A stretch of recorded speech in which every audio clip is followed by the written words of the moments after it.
is always important and preventive measures lifestyle measures వీళ్ళకి మనము every ఓపీలో బాగా స్ట్రెస్ చేస్తుంటాం. ఎర్లీ డయాగ్నోసిస్కి మనకి ఎవ్రీ ఇయర్లీ ఈ all diabetic patients they should undergo few test అనమాట for early diagnosis of not only kidney disease but also other cardiovascular disease కావచ్చు, other diabetic complications.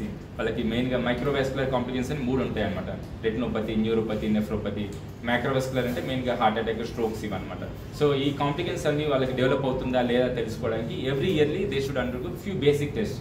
మన కిడ్నీ తరపున నెఫ్రోపతి ఐడెంటిఫై చేయడానికి వాళ్ళకి మెయిన్లీ మనం ఆల్బుమిన్ లెవెల్స్ యూరిన్లో ఎట్లా excrete అవుతుందో చూసుకోవాలి. దాన్ని యూరిన్ 5 మైక్రో ఆల్బుమిన్ యూరియా అంటారు అనమాట. ఆ టెస్ట్ ఒకటి, జిఎఫ్ఆర్ టెస్ట్ చేయడం, ఎస్టిమేటెడ్ జిఎఫ్ఆర్, సో అదొకటి, క్రియేటిన్ లెవెల్స్ ఒకటి, ఇవన్నీ రొటీన్గా చెక్ చేయడము. అలా దాంతోపాటు బీపీ మెజర్మెంట్ ఎవ్రీ క్లినిక్ విజిట్లో once in at least 3 months, diabetic control every 3 months, అవన్నీ చెక్ చేయడము. 3 months యావరేజ్ ఎలా ఉంది ఇవన్నీ కంట్రోల్ పెట్టడము. So early diagnosis, preventive measures ఇవన్నీ బాగా హెల్ప్ఫుల్ అవుతాయి డయాబెటిక్ నెఫ్రోపతి ప్రోగ్రెషన్ని తగ్గించడానికి అంటారు. కొంతమంది అడ్వాన్స్ స్టేజ్కి వెళ్తారు. అట్లాంటి వాళ్ళకి మనకి అది స్టేజ్ 5 CKD అంటారు అనమాట. మన జిఎఫ్ఆర్ అనేది 15 బిలో వచ్చేసరికి వాళ్ళకి మనం కౌన్సిలింగ్ ఇస్తాం. So always best option is kidney transplantation అనమాట.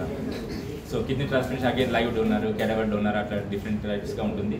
ఎవరైతే ట్రాన్స్ప్లాంట్ ఫిట్గా ఉన్నారో వాళ్ళకి డయాలిసిస్ ఆప్షన్ చెప్తాం. డయాలిసిస్లో మళ్ళీ అగైన్ 2 types, హీమోడయాలిసిస్, పెరిటోన్ డయాలిసిస్ అనేది ఉంటుందన్నమాట. So with all available treatment options, we have mainly 4 pillars of therapy anamata for diabetic nephropathy. One is AC inhibitors, ARBs, ROS blockers antar anamata. That is actually a BP medicine, but దాంతో మన kidney disease progression కూడా తగ్గించచ్చు. Second వచ్చేసరికి మనకి SGLT2 inhibitors sir చెప్పారు కిందక 10 years back మనకి ఇండియాకు introduce అయ్యాయి. So మనకి మెయిన్ డ్రగ్స్ దానిలో డపాగ్లిఫ్లోజిన్, ఎంపాగ్లిఫ్లోజిన్ అని ఉన్నాయి. అది సెకండ్ ఆర్మ్ అనమాట.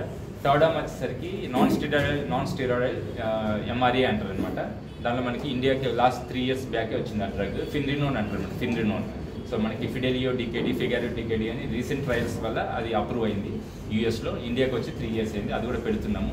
అండ్ ఫోర్త్ పిల్లర్ వచ్చేసి మనకి GLP-1 రిసెప్టర్ అనలాగ్స్ అంటారు అనమాట. అవి కొంచెం కాస్ట్ ఎక్కువ ఉన్నాయి, అవి ఇంకా పైప్లో రాలేదు. బట్ మెయిన్ 3 drugs అయితే అందరికీ ఆల్మోస్ట్ ఆల్ పేషెంట్స్కి వీఆర్ కీపింగ్ దెమ్. సో దానివల్ల we can reduce the progression of kidney disease. Okay, thank you. Okay.